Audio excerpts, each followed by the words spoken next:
अस्सलाम वालेकुम। मसाना की कमज़ोरी एक बहुत सेंसिटिव इशू है जो कि बड़ी एज और के लोगों में और नौजवानों में और बच्चों में ये पाई जाती है ये बीमारी। तो इसको मज़बूत करने के लिए एक नुस्खा है, बहुत प्यारा नुस्खा है। आप उसको नोट कर लें और उसके इस्तेमाल कर लें, इंशाअल्लाह मसाना ताकतवर हो जाएगा। करना क्या है, अनार के छिलके सफ़ूफ बनवा के आपने 1 से 2 चम्मच डेली ले लें। एक बाउल दही में मिक्स करके रोज़ाना आपने निहार मुँह ले लेने हैं। और उसके साथ साथ 5 से 7 चमारे क्या करने हैं आप लोगों ने उनको बॉयल करके पानी के अंदर बॉयल कर लीजिए, दूध के अंदर बॉयल कर लीजिए।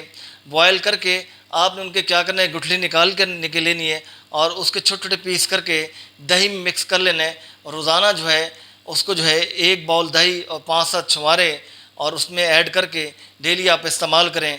ये दो जो चीज़ें मैंने बताई हैं, इससे मसाना बहुत ताकतवर हो जाएगा। इससे